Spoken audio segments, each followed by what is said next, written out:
Hello friends, home cook মঞ্চুতে আপনাদের সবাইকে অনেক অনেক স্বাগত। আজ আমার রেসিপিতে থাকছে লাল শাক। লাল শাক খেতেও যেমন ভালো হয় আর খাওয়াও কিন্তু ভীষণই ভালো শরীরের জন্য। তো এই লাল শাকের আজ আমি বানাবো লাল শাক ভাজি বা লাল শাক ভাজা। তো রেসিপিটি বানানোর জন্য প্রথমেই আমি কড়াইতে কিছুটা সরষের তেল গরম করতে দিয়েছি। সরষের তেলটা যখন বেশ ভালোভাবে গরম হয়ে যাবে তখন আমি তেলের মধ্যে বেশ কয়েকটা বিউলির ডালের বড়ি ভাজতে দিয়েছি। তো বিউলির ডালের বড়িগুলোকে একদম উল্টে পাল্টে ভালোভাবে সুন্দর করে লালচে লালচে করে ভেজে নিতে হবে। লালচে লালচে করে ভেজে নিলে খেতে অনেক বেশি ভালো লাগবে। তো বড়ির গায়ে আস্তে আস্তে দেখুন কালার ধরতে শুরু করে দিয়েছে। তো এইভাবেই নেড়ে চেড়ে কিন্তু বড়িটাকে সব দিক থেকে সুন্দরভাবে ভেজে নিতে হবে।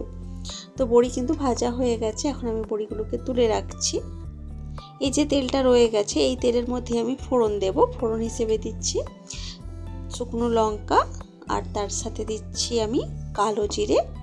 কালো জিরে শুকনো লঙ্কাটা একটু ফুটে ওঠার পর তখন আমি এর মধ্যে দিয়ে দেব বেশ কিছুটা কুচিয়ে রাখা রসুন। রসুনের গন্ধটা এই লাল শাক ভাজার সাথে ভীষণই ভালো যায়। তো রসুনটা কিন্তু দিতেই হবে, তাহলে কিন্তু এর টেস্ট অনেক বেশি ভালো হবে। তো রসুনটাকে এখন ভালোভাবে একটু ভেজে নিচ্ছি। একটু ভালোভাবে ভেজে নেওয়ার পর তারপর এখানে আমি দিয়ে দিচ্ছি লাল শাক, যেটা আমি কেটে খুব ভালোভাবে ধুয়ে পরিষ্কার করে জল ছড়িয়ে রেখেছি।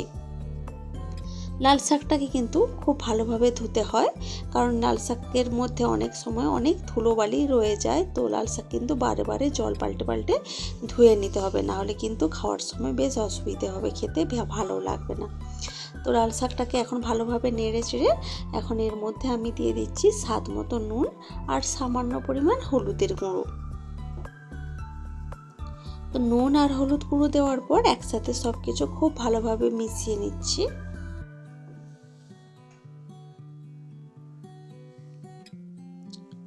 আর নুনটা দেওয়ার পর থেকেই কিন্তু লাল শাক থেকে জল বেরোনো শুরু করে দিয়েছে। এখন আমি লাল শাকটাকে ঢাকা দিয়ে রাখবো 2 থেকে 3 মিনিটের জন্য। 2 থেকে 3 মিনিটের মধ্যেই কিন্তু লাল শাক দেখুন কতটা মজে গেছে। লাল শাক কিন্তু খুব তাড়াতাড়ি রান্না হয়ে যায় আর লাল শাক থেকে অনেকটা জলও বেরিয়েছে।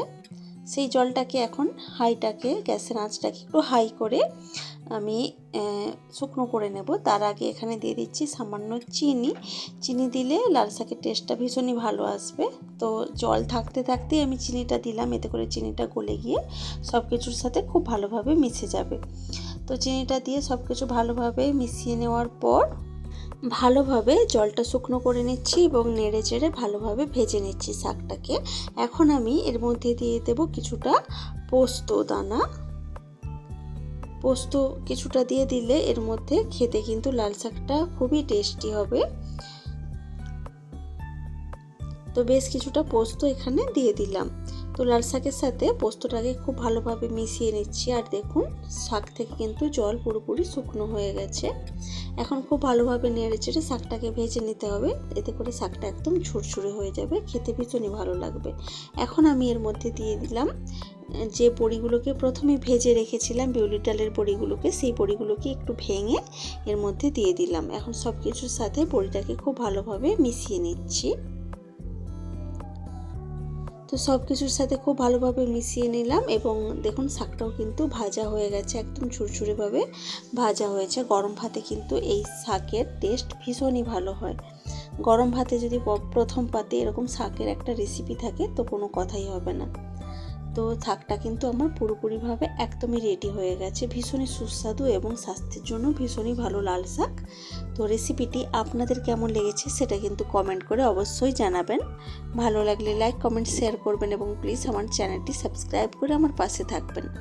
তো আজকের ভিডিওটা এ পর্যন্তই থাক। দেখা হচ্ছে অন্য কোনো দিন অন্য কোনো ভিডিওতে অন্য কোনো রেসিপির সাথে।